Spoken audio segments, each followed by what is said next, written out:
Assalamualaikum semuanya. Ayo kita mulai spoiler The Land of Miracles Fearless Pearl Season 2 episode 12.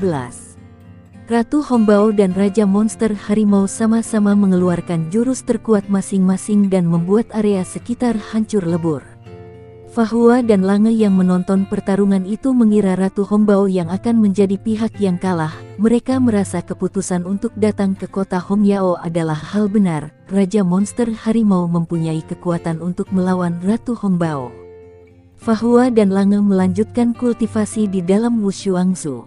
1 jam kemudian, energi mereka telah penuh ke keadaan puncak. Setelah keluar dari Wushuangsu, mereka langsung menuju ke istana leluhur dengan seluruh kekuatan mereka.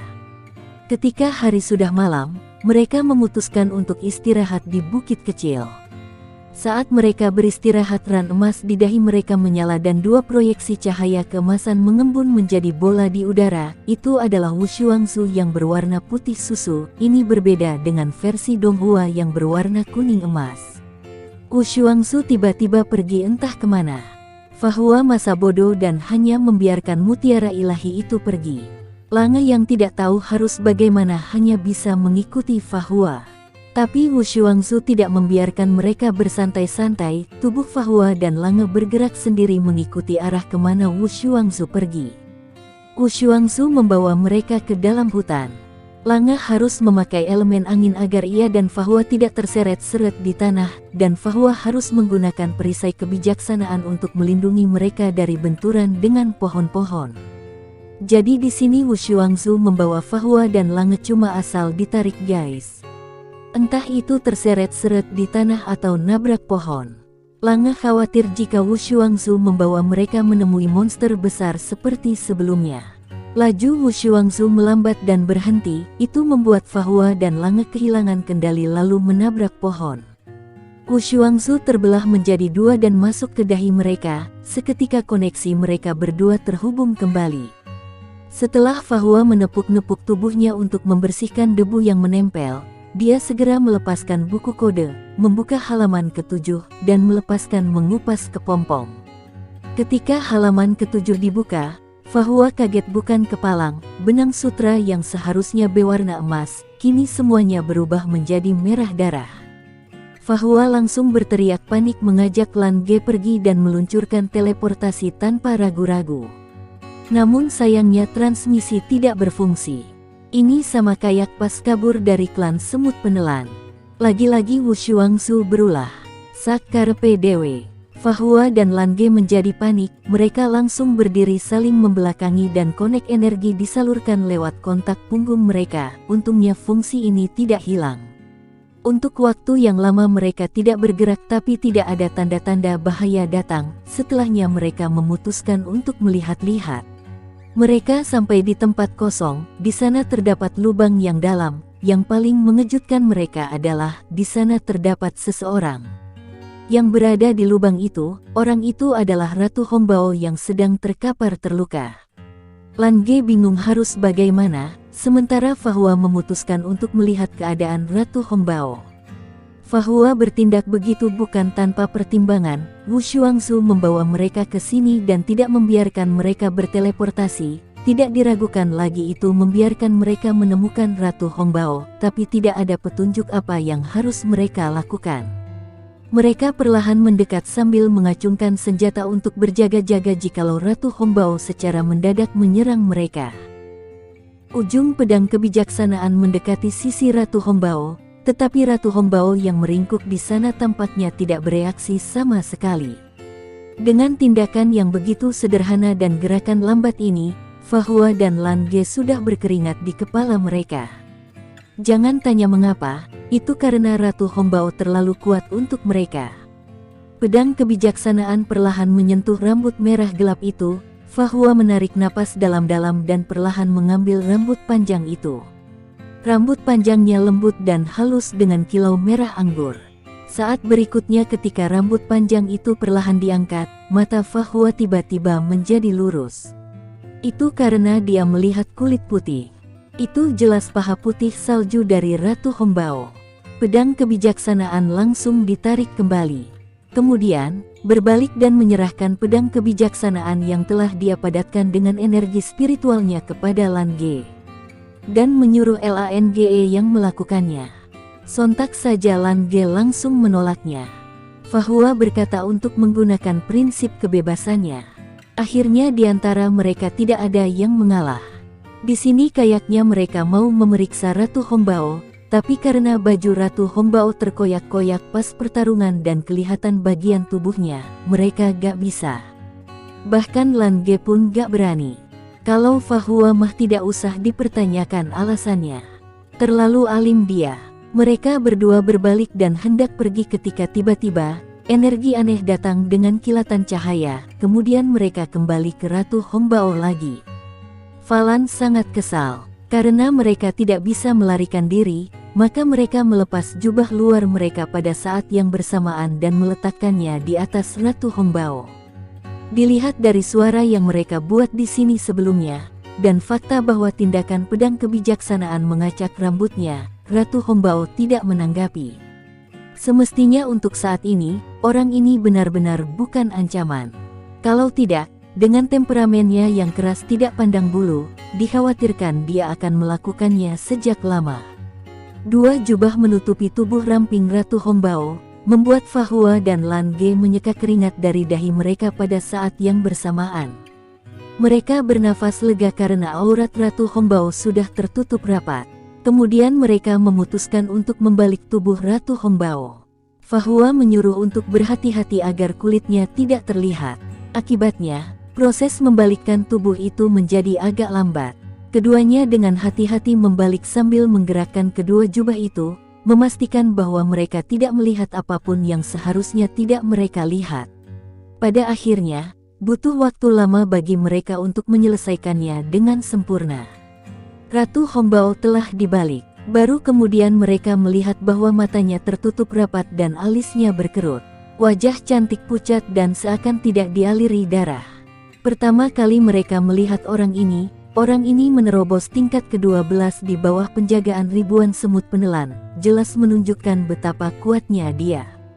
Setelah itu, dia mengejar dan membunuh mereka sepanjang jalan, dan mereka hampir tidak bisa bernapas karena kultivasi tingkat Dewa Bulannya yang kuat. Tetapi pada saat ini, Ratu Hongbao yang kuat ini tampak sangat rapuh di depan mereka, dan mereka berdua tidak bisa tidak memiliki pemikiran aneh di hati mereka. Pada saat ini, selama mereka bertindak segera, adalah mungkin untuk memenggal kepala Ratu Hongbao di depan mereka, dan tidak akan ada masalah di masa depan. Begitu pikiran jahat muncul, Fa-Hua dan Lan Ge saling memandang. Rune Wushuangsu di dahi mereka juga menjadi panas. Lalu terdengar suara agar tidak membunuhnya. Wushuangsu membawa mereka ke sini, ditambah dengan perasaan pertempuran antara Ratu Hongbao dan Raja Monster Harimau, itu membuat mereka sulit untuk membunuhnya. Dilihat dari hubungan antara mereka dan Ratu Hongbao saja, sungguh tidak masuk akal bagi mereka untuk mencuri jantung Ratu Hongbao. Ratu Hongbao mengejar dan membunuh sepanjang jalan, tetapi juga karena ingin mendapatkan kembali jantungnya. Lan Ge bingung. Jika mereka tidak boleh membunuhnya, apakah mereka harus menyelamatkannya? Fa-Hua beranggapan kemungkinan alasan Wushuangsu membawa mereka ke sini adalah merasa bersimpati karena sudah menelan jantungnya. Lan Ge meragukan jika Wushuangsu memiliki hati nurani. Fa-Hua membuka halaman pertama buku kode, dan ikon dewa muncul. Dia menarik telapak tangan Ratu Hongbao dari balik pakaiannya. Saat ini, mereka telah menemukan bahwa 6 duri di belakang punggung Ratu Hongbao telah hilang, dan bisa dibayangkan betapa tragisnya pertempuran terakhir antara dia dan Raja Monster Harimau itu. Memegang pembuluh darah di pergelangan tangannya, Fa-Hua perlahan menyuntikkan energi spiritual ke dalam tubuhnya, ingin merasakan perubahan di tubuhnya. Namun, begitu energi spiritual memasuki tubuh Ratu Hongbao, itu menghilang tanpa jejak seperti sapi lumpur memasuki laut. Fa-Hua terkejut dan buru-buru menghentikan penyaluran energi spiritual, dan semuanya kembali normal. Fa-Hua bingung dengan apa yang telah terjadi. Apa yang dia rasakan, Lan Ge secara alami bisa merasakannya. Dia mengeluarkan tangannya di sisi lain dari Ratu Hongbao dan mencoba menyuntikkan energinya sendiri. Rasanya persis sama dengan Fa Hua. Setelah energi dimasukkan, ia menghilang, seolah-olah benar-benar ditelan. Lan Ge mengajak Fa Hua untuk menyalurkan energi bersama. Fa Hua mengangguk.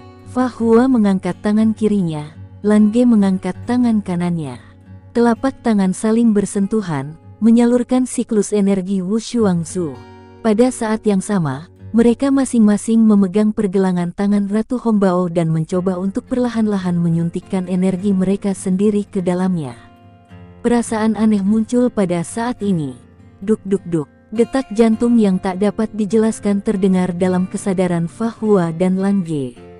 Pada saat berikutnya, mereka hanya merasa bahwa kekuatan elemen dan energi spiritual mereka mengalir keluar seperti sungai yang deras, mengalir langsung ke tubuh Ratu Hongbao.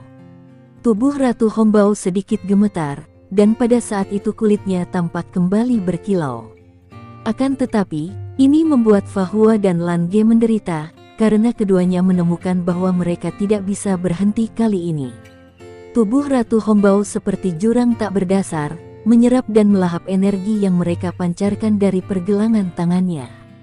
Meskipun ada siklus Wushuangzu, kecepatan pemulihan mereka jauh lebih cepat daripada ketika mereka sendirian, tetapi meskipun demikian, penggunaan energinya sangat cepat.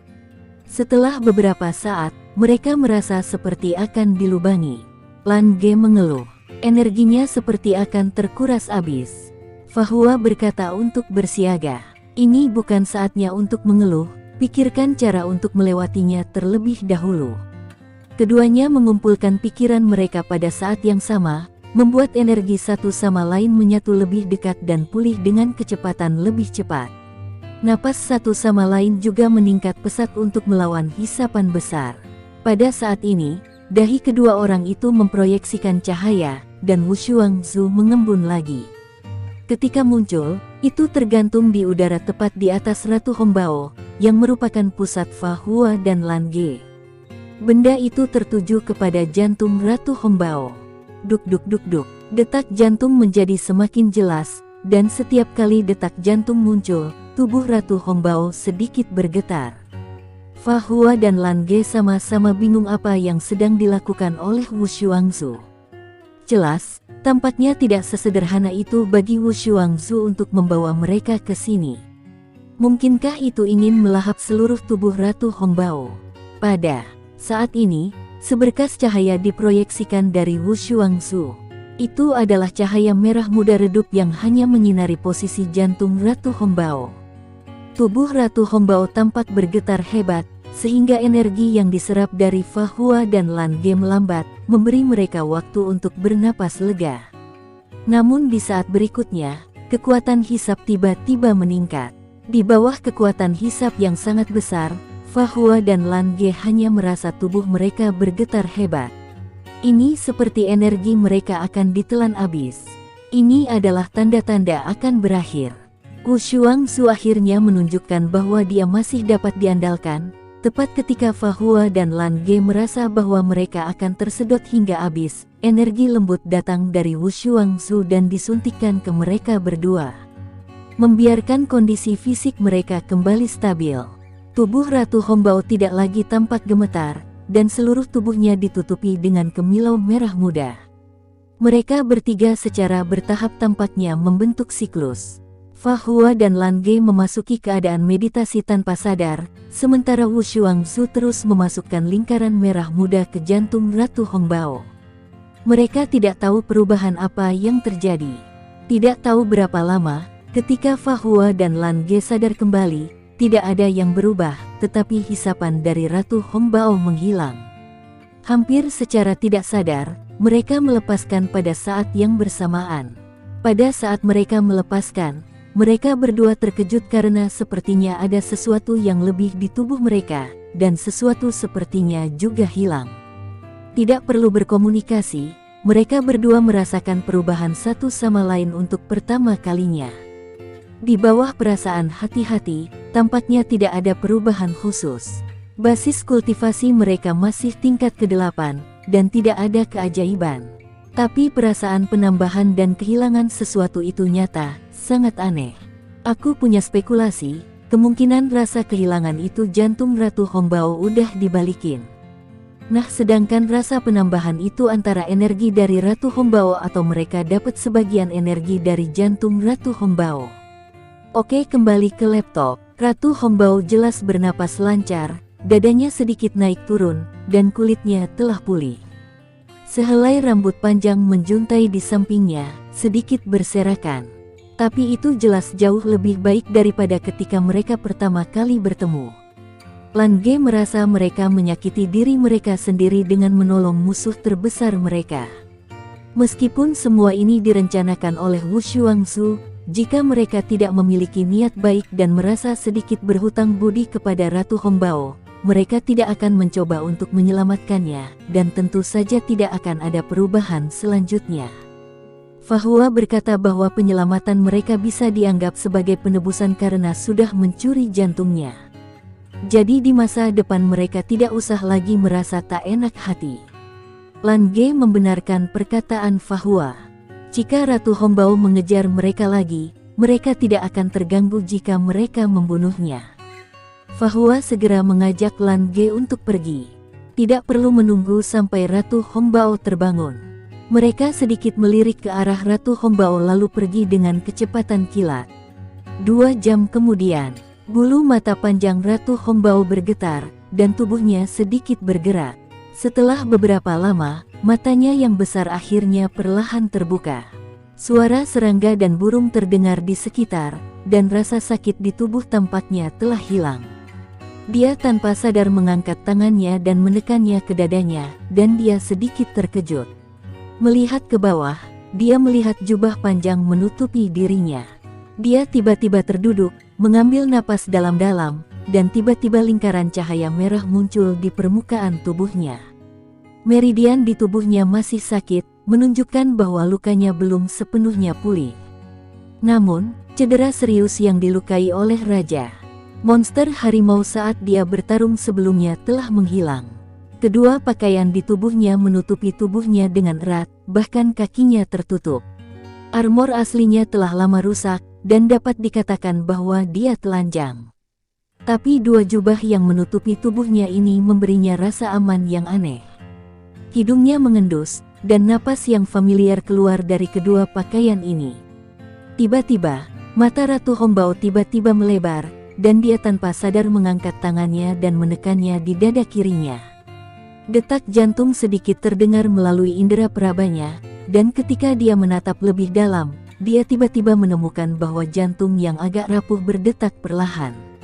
Dia bingung apakah itu jantungnya atau bukan.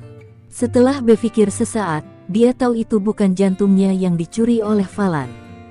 Ratu Hongbao dalam keadaan linglung, tetapi jika bukan karena jantungnya yang entah bagaimana ada di dalam dadanya dan anehnya sangat cocok dengan tubuhnya, dia tidak akan seterkejut itu. Satu-satunya perbedaan adalah bahwa jantung ini tidak membawa kekuatannya yang kuat, tetapi dapat menstabilkan tubuhnya dengan baik. Apa yang sebenarnya terjadi? Ratu Hongbao perlahan mengangkat tangan kanannya, dan jari-jarinya yang panjang dan indah menggambar lintasan misterius di udara. Lintasan ini berubah di udara dan mengembun menjadi rune yang kompleks. Rune ini melayang keluar dan mendarat di tanah dinding cekungan depannya. Sinar cahaya lembut perlahan muncul dan secara bertahap menyatu menjadi cahaya dan bayangan. Saat rune itu naik, cahaya dan bayangan secara bertahap menjadi lebih jelas. Jika Fahua dan Lan Ge masih di sini saat ini, dia pasti akan melihat bahwa sosok mereka muncul dalam cahaya dan bayangan itu.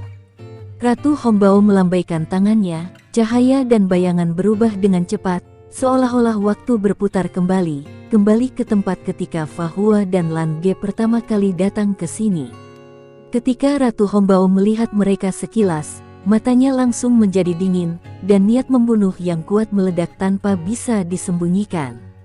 Kemudian dia melihat adegan di mana Fahua memegang pedang kebijaksanaan, perlahan mendekatinya dan dengan lembut mengangkat rambutnya dengan pedang. Tinju Ratu Hongbao segera terkepal erat, dan dengan suara berdentang, 6 duri di belakang tiba-tiba keluar dari punggungnya. Namun, pada saat berikutnya, Fahua menarik kembali pedang kebijaksanaannya. Ketika Ratu Hongbao melihat Fahua dan Lan Ge dengan hati-hati menutupi tubuhnya dengan pakaian, menutupi setiap sudut tubuhnya tanpa ada kelalaian, matanya tidak bisa menahan untuk tidak sedikit linglung. Apa yang dia tidak mengerti sama sekali adalah mengapa kedua manusia ini, yang telah dikejar olehnya, tidak membunuhnya tetapi memilih untuk membantu. Yang kemudian ia mengerti bahwa kedua pakaian ini ternyata milik mereka. Meskipun dia tahu bahwa bahkan jika dia dibunuh oleh mereka di sini, dia akan memiliki kesempatan untuk bertahan hidup, tetapi mereka seharusnya tidak mengetahuinya. Pada saat itu, karena bertarung mati-matian dengan Raja Monster Harimau, itu adalah waktu yang paling rentan baginya. Adegan berikutnya membuat matanya kusam dan lebih kusam. Meskipun dia enggan mempercayainya, dia bisa dengan jelas merasakan bahwa mereka menyelamatkan dirinya. Cahaya Wu Shuangzu diproyeksikan pada posisi jantungnya, dan lubang di jantungnya seharusnya terisi pada saat itu. Tapi mengapa mereka melakukan ini? Apa untungnya bagi mereka? Proyeksi itu terus berlanjut dan berhenti ketika Fahua dan Lan Ge pergi 2 jam yang lalu. Ketika dia melihat ke bawah, ke kedua jubah di tubuhnya lagi, Ratu Hongbao dengan jelas merasakan bahwa ada sesuatu lain lebih dari sekedar jantungnya, tetapi dia juga dapat dengan jelas merasakan apa yang telah hilang darinya. Dia kehilangan jejak Fahua dan Lan Ge melalui napas jantung merah darah aslinya. Sementara itu di sisi Fahua dan Lange berkata bahwa dia sedikit menyesali perbuatannya yang menolong Ratu Hongbao. Dan bertanya apakah Fahua juga berpikiran sama. Fahua berkata bahwa dia tidak akan melakukan sesuatu yang tidak bermakna. Lange tidak mempercayai jawaban Fahua. Dia membayangkan jika mereka membunuh Ratu Hongbao, mereka akan menjadi manusia pertama yang dapat membunuh pemilik sumber kekuatan tingkat Dewa Bulan. Itu membuatnya bangga. Fahua bertanya apakah dia bangga dengan memanfaatkan kelemahan orang lain. Lange beralasan bahwa Ratu Hongbao bukan dari ras mereka. Tapi ekspresi dan perkataannya tidak selaras dengan hatinya. Fahua berkata untuk tidak menyesali apa yang telah dilakukan. Apalagi itu di bawah petunjuk Wu Shuangzu. Fahua menundukkan kepalanya dan terus mengamati halaman pada buku kode di tangannya untuk memastikan apakah akan ada bahaya di sekitarnya. Lange kesal dan menyuruh Fahua untuk tidak menyebutkan benda yang selalu membawa hal yang mendebarkan setiap saat. Dia yakin Ratu Hongbao akan membalas dendam dan tidak tahu bahwa mereka telah menyelamatkannya. Karena cerewet, Fahua menyuruh Lange untuk diam. Lange menggerutu bahwa Fahua benar-benar membosankan. Dia yakin perempuan yang akan dinikahinya di masa depan pasti akan selalu cemberut. Dua orang itu memang terbiasa bertengkar, tetapi itu tidak menghalangi mereka untuk terus bergerak cepat. Untuk menghindari masalah yang tidak perlu dan membuang-buang waktu, mereka mencoba yang terbaik untuk memilih jalan, dan mereka pergi juga menganut pada halaman buku kode untuk mencari keberuntungan dan menghindari kesialan. Untungnya, mereka benar-benar tidak menemui masalah di sepanjang jalan. Untuk 1 atau 2 hari pertama, mereka masih sedikit khawatir. Seperti yang dikatakan Lan Ge, menurut mereka Ratu Hongbao tidak mungkin tahu siapa yang menyelamatkannya. Tapi untuk yang ini, dia terluka parah oleh Raja Monster Harimau karena ingin mengejar dan membunuh mereka. Itu jelas hanya akan memperdalam kebencian. Pasti mereka akan terus diburu. Namun, 5 hari telah berlalu dalam sekejap mata dan mereka telah menempuh perjalanan jauh. Tetapi Ratu Hongbao tidak pernah mengejar mereka, bahkan tidak terlihat sedikit pun. Ini membuat emosi keduanya banyak terlepas, tetapi rencana aslinya tetap tidak berubah. Tempat teraman adalah mencapai istana leluhur dan menemukan tempat untuk berkultivasi di sana. 5 hari selanjutnya, dan mereka sekitar sepertiga dari perjalanan seperti yang ditunjukkan pada peta. Perlu diketahui, ini adalah kekuatan penuh dari 2 pemilik sumber kekuatan tingkat 8. Dan itu hanya dalam kasus mereka masih di domain monster. Selama 10 hari, mereka hanya berjalan sepertiga jalan. Bisa dibayangkan betapa luasnya domain monster itu. Sebuah pegunungan menghalangi jalan di depan, puncak-puncak yang menjulang tinggi naik turun, dan ujungnya tidak bisa dilihat sekilas.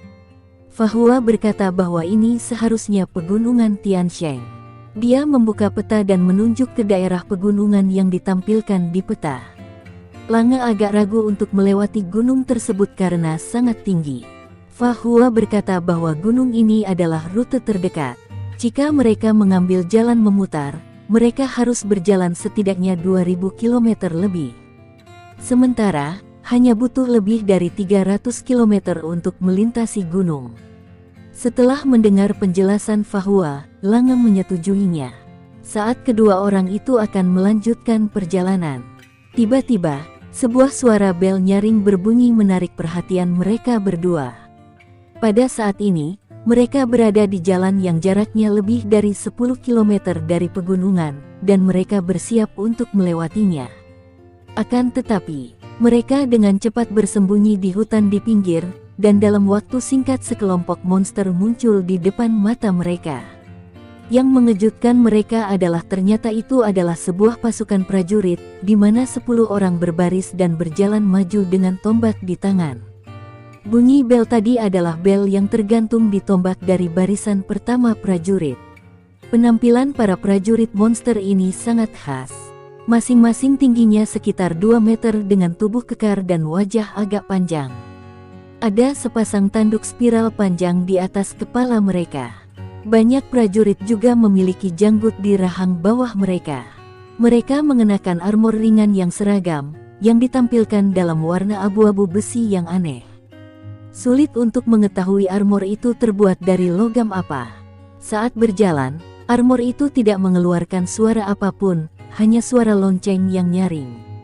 Saat pasukan terus bergerak maju, beberapa perbedaan terlihat. Perbedaan utama adalah tanduk panjang yang berdiri di atas kepala mereka.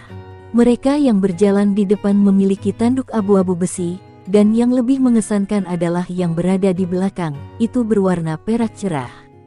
Semua prajurit rata-rata memiliki warna tanduk di antara kedua warna itu.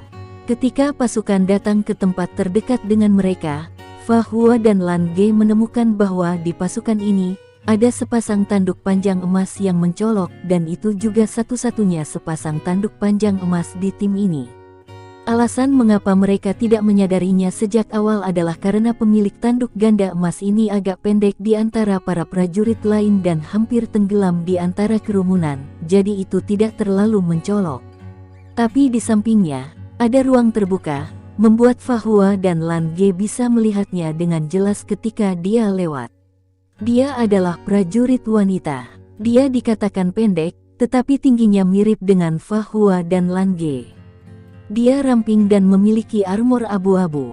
Dia tidak berbeda dari prajurit lainnya, tetapi dia memiliki tombak di tangannya yang berwarna emas cemerlang. Tombak yang dipegang oleh para prajurit ini, di depan mata Fahua dan Lan Ge agak mirip dengan tombak ular dengan panjang sekitar 3,5 meter. Tiba-tiba, prajurit wanita dengan tanduk emas berteriak. Semua prajurit mengambil 2 langkah pada saat yang sama, berdiri diam dan bersejajar dengan rapi. Melihat adegan ini, wajah Fahua jelas menunjukkan ekspresi puas. Oleh karena dia berasal dari negara ketertiban, apa yang paling dia kagumi adalah susunan yang teratur dan tertib. Prajurit wanita itu berteriak lagi. Semua prajurit berbelok ke kanan dan menghadap ke arah pegunungan Tian Shan. Lange bertanya menurut Fahua apa ras mereka. Karakteristik humanoidnya sangat kuat. Ditanya seperti itu Fahua malah sibuk menghitung jumlah prajurit tersebut. Jumlahnya ada 500 orang. Lange heran dan bertanya apakah Fahua mempunyai OCD. Fahua menjawab jumlah orang menentukan pasukan. Dia memastikan bahwa ras mereka bukan unicorn. Lange mengomel dan menjawab bahwa mereka ras Bikon karena mereka mempunyai 2 tanduk.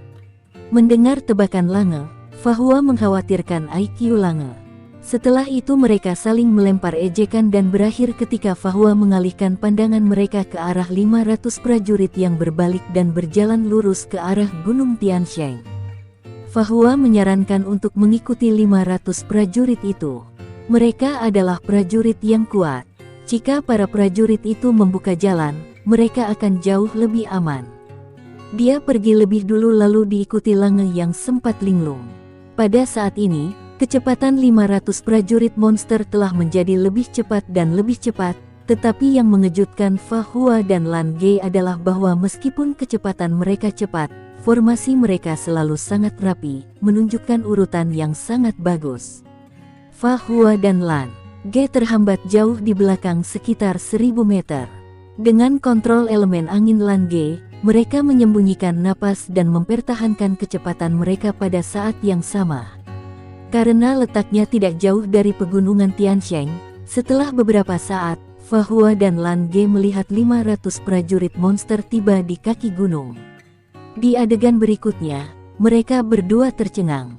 Prajurit monster itu semua membuat gerakan terpadu, memegang tombak di tangan kiri mereka, dengan tangan di belakang mereka, kemudian mereka bergegas menuju puncak gunung yang paling berbahaya. Lan Ge bertanya dalam hatinya apakah mereka akan mendaki. Fa Hua tidak perlu menjawab sama sekali, sebab para prajurit monster itu memberikan jawabannya secara langsung. Mereka melihat prajurit monster yang bergegas di depan tiba-tiba melompat setinggi lebih dari 10 meter.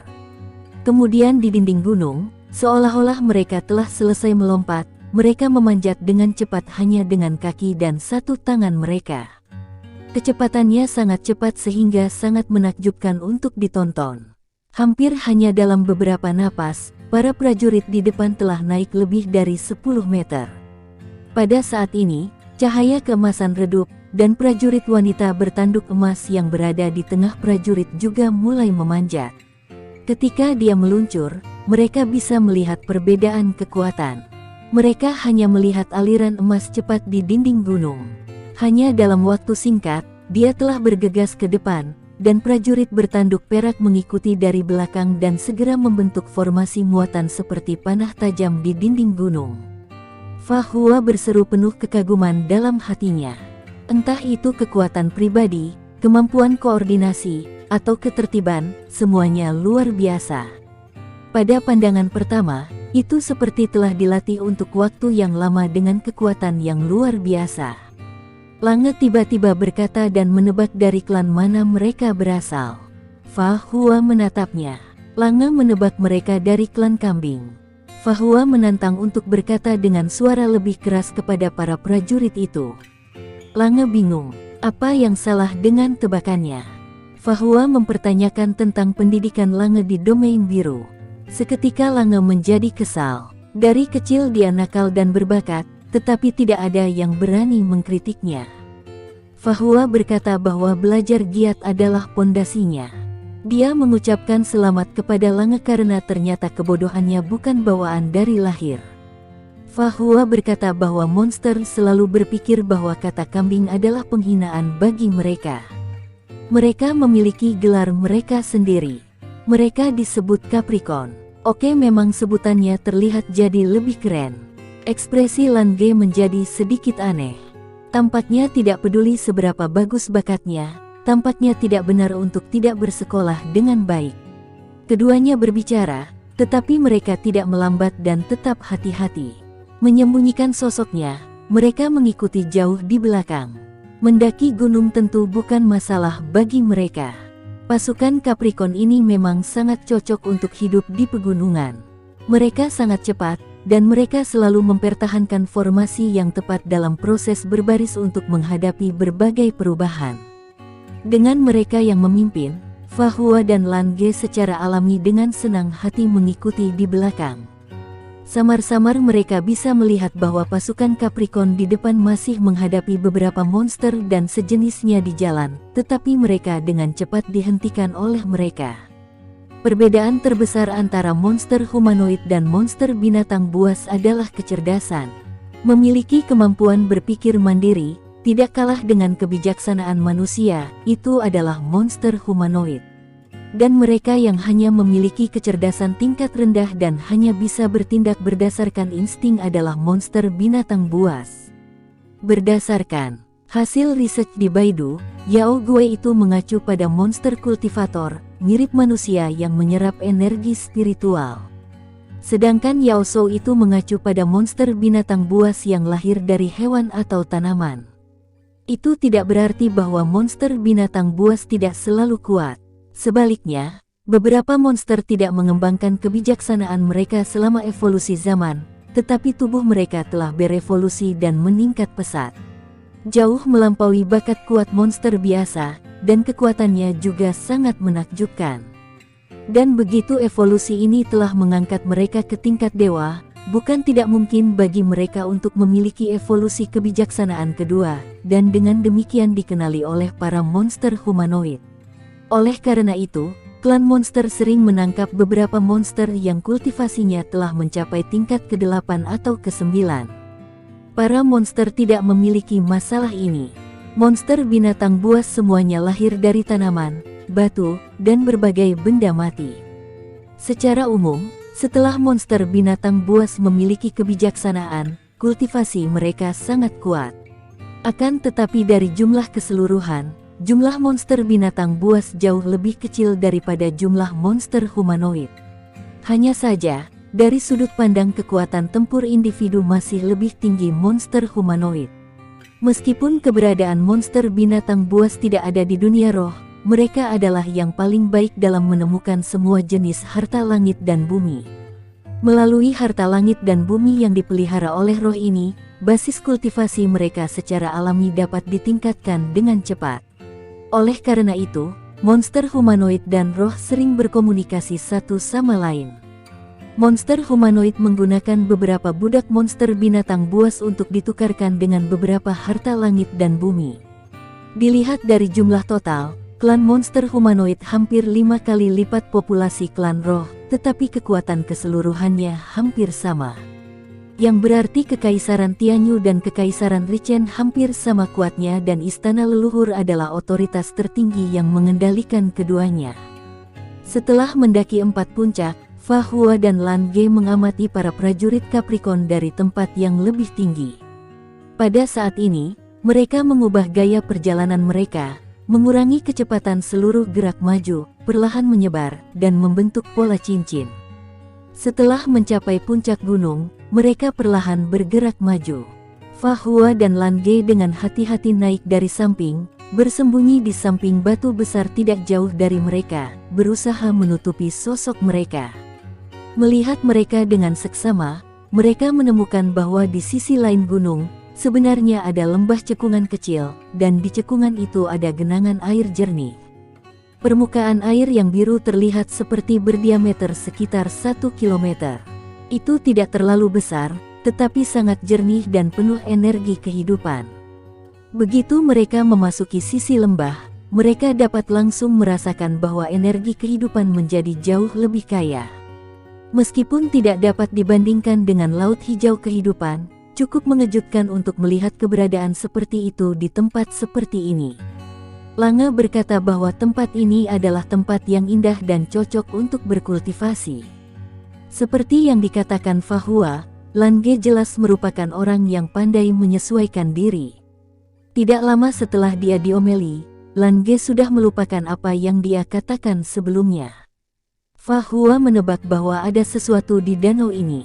Mungkin itu tujuan perjalanan para prajurit Capricorn. Pada saat ini, para prajurit Capricorn semakin dekat ke danau. 500 prajurit benar-benar tersebar, dan tombak di tangan mereka maju, tidak ada suara sama sekali. Ketika mereka akan mencapai pinggiran danau, prajurit wanita bertanduk emas tiba-tiba bergerak maju, memutar kepalanya dan sepertinya telah bertukar beberapa kata dengan prajurit bertanduk perak lainnya. Saat berikutnya, dia tiba-tiba berbalik, melompat ke danau, dan menyelam. Fa Hua tidak mengatakan sepatah kata pun atas ocehan Lan Ge yang salah memanggil Capricorn dengan kambing, tetapi hanya menatap danau dengan matanya yang fokus. Pada saat yang sama, ia melepaskan buku kode dan membalik ke halaman ke-7. Ketika halaman dibuka, dia segera melihat perubahan pada halaman. Ada beberapa perpindahan yang sangat aneh di permukaan halaman. Jumlah benang emas di atas padat menjadi sangat besar dan tidak teratur. Masing-masing tidak tebal, Jelas satu ini tidak cukup untuk mengancam mereka, tetapi jumlah ini terlalu besar. Dalam keadaan normal di halaman ini, akan lebih baik untuk memiliki ratusan benang emas yang terikat satu sama lain. Tetapi pada saat ini, jumlah benang emas ini lebih banyak 10 kali, dan bahkan mungkin 100 kali atau 1000 kali lipat. Setelah waktu yang singkat, cahaya keemasan tiba-tiba keluar dari air. Fa Hua dan Lan Ge melihat dengan seksama, hanya untuk melihat bahwa prajurit wanita dengan tanduk emas yang telah memasuki air sebelumnya telah keluar dari air, dengan tombak di tangannya menusuk ikan aneh. Ikan aneh ini sangat besar, panjangnya lebih dari 3 meter, memiliki satu tanduk di kepalanya, dan tubuhnya berwarna merah. Meski telah ditembus oleh tombak, ketika keluar dari air, ia terus memuntahkan api dari mulutnya. Ikan apa yang bisa memuntahkan api sementara ia hidup di air? Sekian untuk spoiler kali ini, sampai jumpa di video selanjutnya. Wassalamualaikum, bye-bye.